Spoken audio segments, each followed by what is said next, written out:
Next, let's do problem 5. F is 0 to be rational, and then 1 if x is irrational. So the function is, well, it's nothing like you've ever seen, right? It basically, if you draw it, there's a line on top and a line on the bottom. There, and you can't, they both look like a line to you, but it's actually just, it's actually completely broken. Both lines are. So then if that is the case, let alpha be increasing, and then alpha b is at least not equal to alpha a. It'd be weird if it, and then if that is the case, then the Stieltjes integral cannot exist. All right, so we are going to prove it by definition of the Stieltjes integral. And to do that, we will choose any partition, a triangle of xk, okay, and we'll choose epsilon k. For the formula here, we'll choose epsilon k, which is between xk minus 1 and xk, to be 1 if it's rational. To be 0 to be let me say this again, okay? Now we will choose xk to be in there as a rational number, and that is each psi k will be rational out of this range. Okay. Now, if we choose it that way, then f psi of k will be 0 for all of these psi k's, and as a result, the sum will become 0. On the other hand, if we were to choose psi of k to be irrational, then which is you can totally do at any range, you can pick an irrational number. So if you do that, then the sum will suddenly become, end up being 1 times alpha k xk minus alpha k x minus alpha xk minus 1, which will be alpha b minus alpha a, which is not 0. Okay, so then therefore the limit goes whichever way. It can be 1, can be 0, you don't know. Therefore the limit cannot exist, and therefore the integral cannot exist. And that is problem 5. Problem 6 is very short. X is just the step function. Of course, it's integrable. It only has a finite number of discontinuities. And so when we do calculate the integral, you just draw the step function carefully and not mess it up, and stare at it, and then count. And eventually you'll count it that the area under the step function totals 21. Yeah, and that's that. Next, let's look at problem 7.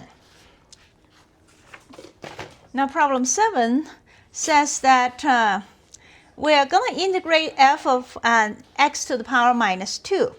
Now, that is, if we do that, we can show that such an integral does not exist.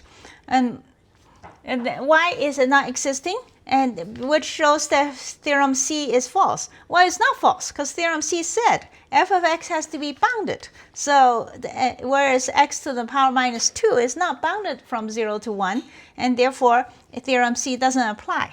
Okay? So then it's not the theorem's fault. It said you need to be bounded to work. And so the way we prove it is we will show we'll show this limit. That is, we'll show directly on the definition that the limit does not exist. So if we calculate this thing, let psi equal psi of k and xk both be k over n. So we plug in the limit formula, which turns into that. Okay, and then eventually, after some work, then you get it to look like this. Now this limit as n goes to infinity is bigger than, if you just pick k equal to 1, then it's just limit n as n goes to infinity, and that is that goes to infinity. Therefore, the limit doesn't exist, and 1 over x to the power 2 is not integrable all the way up to 0. It's integrable if you don't include 0, of course.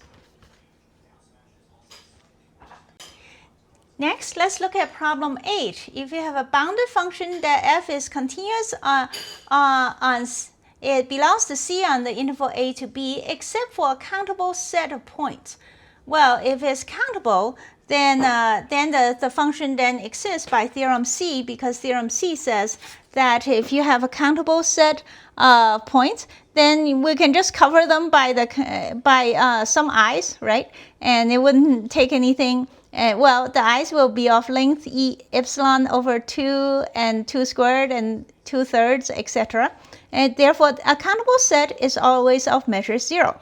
And therefore, the integral exists by theorem C.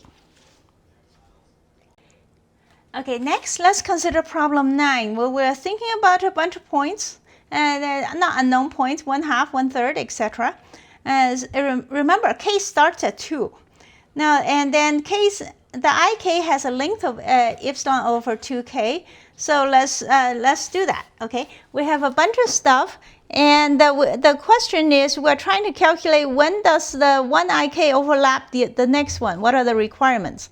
Well, in other words, we're doing some basic inequalities, right? That is, the ik plus 1, the one in the end here, to not overlap, ik plus 1 has to be less than ik, etc. Okay, so you calculate these two things and so once you solve this inequality, then we have epsilon has to be less than this thing, and from that point on, then I calculated that epsilon equals to 8 over 9.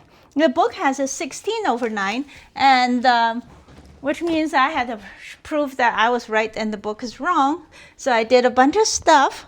And first, you notice that epsilon is at the smallest point. I mean, the k evaluation right here, okay? It is at the smallest point at 2 and 3. At which point the y value, that is the total value for epsilon, is bounded at 8 over 9.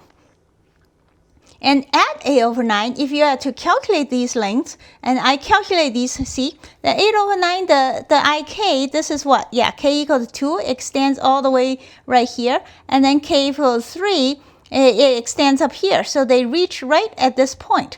And it's not where epsilon end up being 8 over 9. It can, if epsilon is 16 over 9, like the book says, then this purple line would have extended past 1/3. Okay, and so there is no way.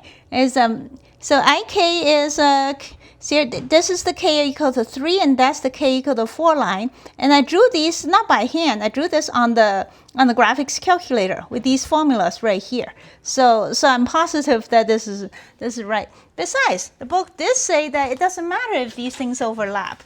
I mean, it says so right when we first learned about this stuff in definition 10.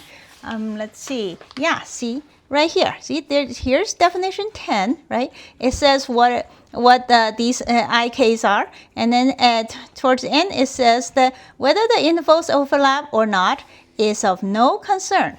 But nevertheless, we're told to calculate where they overlap, so I did, and unfortunately, I found that the book is wrong, which is quite distressing to me, because I was really hoping that we can get through this whole book and not find a single mistake. That would be awesome. But I guess we can't have everything we want. So that marks the end of this section.